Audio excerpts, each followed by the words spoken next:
امریکی وزیر خارجہ کی عرب رہنماؤں سے ملاقاتیں، جنگ بندی کے خاتمے کی کوشش۔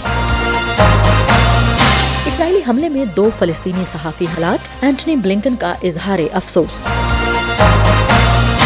بنگلہ دیش انتخابات، شیخ حسینہ کی 5ویں بار وزیر اعظم بننے کی راہ ہموار۔ وائس آف امریکہ واشنگٹن سے اہم خبروں کے ساتھ سعدیہ زیب رانجھا۔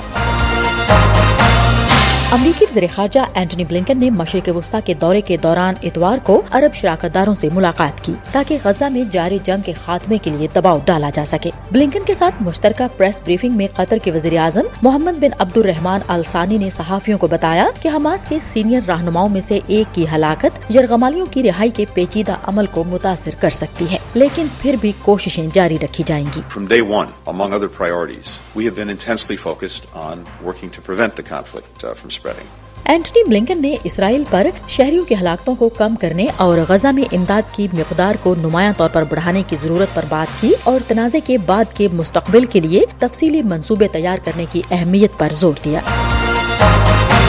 ہم وائس آف امریکہ واشنگٹن سے آپ سے مخاطب ہیں۔ غزہ کی پٹی میں ایک کار پر اسرائیلی حملے میں 2 فلسطینی صحافی ہلاک ہو گئے۔ قطر کے میڈیا نیٹ ورک الجزیرہ نے دعویٰ کیا ہے کہ یہ ٹارگٹ کلنگ تھی۔ حمزہ وائل دہدو اور مصطفیٰ سوریہ نے AFP اور دیگر خبرساں اداروں کے لیے ویڈیو نامہ نگار کے طور پر بھی کام کیا۔ ان کے ساتھ سفر کرنے والا تیسرا فری لانس صحافی حازم رجب شدید زخمی ہوا ہے۔ حماس کے زیر انتظام غزہ میں وزارت صحت نے ہلاکتوں کی تصدیق کی اور اس کی وجہ اسرائیلی حملے کو قرار دیا ہے۔ اسرائیلی فوج نے AFP کو بتایا کہ اس نے ایک دہشت گرد کو نشانہ بنایا، تاہم وہ ان اطلاعات سے آگاہ ہے کہ حملے کے دوران 2 دیگر مشتبہ افراد مارے گئے جو ایک ہی گاڑی میں سوار تھے۔ امریکی وزیر خارجہ اینٹنی بلنکن نے بھی صحافیوں کی ہلاکت پر افسوس کا اظہار کیا۔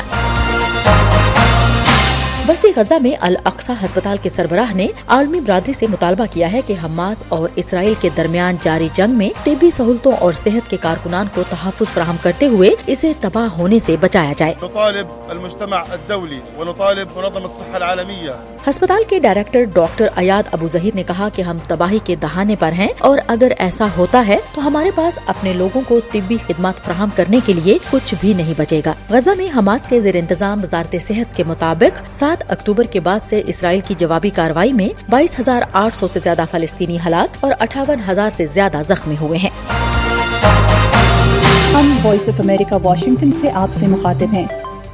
بنگلہ دیش کے عام انتخابات میں شیخ حسینہ واجد کی جماعت عوامی لیگ نے بھاری اکثریت سے کامیابی حاصل کر لی ہے۔ حزب اختلاف کی جماعتوں کے بائیکاٹ کے سبب الیکشن میں ٹرن آؤٹ محض 40% رہا۔ شیخ حسینہ کی جماعت عوامی لیگ نے انتخابات میں 222 نشستیں حاصل کی ہیں، جبکہ اس کے بعد سب سے زیادہ 63 نشستوں پر آزاد امیدواروں کو برتری حاصل ہے، جبکہ اس وقت پارلیمان میں جاتیہ پارٹی اپوزیشن کی بڑی جماعت بن کر سامنے آئی، جس کو صرف 11 نشستوں پر کامیابی حاصل ہوئی ہے۔ عوامی لیگ کی جانب سے بنگلہ دیش کے مشہور اداکار فردوس احمد، کرکٹ ٹیم کے سابق کپتان شکیب الحسن اور مشرف المرتضی بھی کامیاب ہو کر پارلیمان میں پہنچے ہیں۔ بنگلہ دیش کی حزب اختلاف کی بائیکاٹ کرنے والی جماعتوں نے ملک بھر میں 2 روز کی ہڑتال کی کال دی تھی اور عوام سے ووٹ نہ ڈالنے کی اپیل کی تھی۔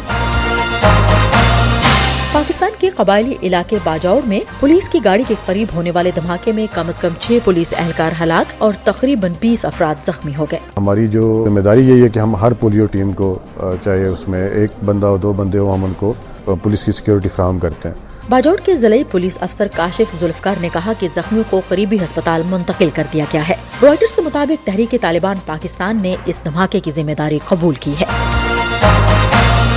اور طالبان کے وزیر خارجہ امیر خان متقی کا کہنا ہے کہ مولانا فضل الرحمان کی قیادت میں پاکستانی علماء کے وفد نے طالبان حکام سے ملاقاتیں کی۔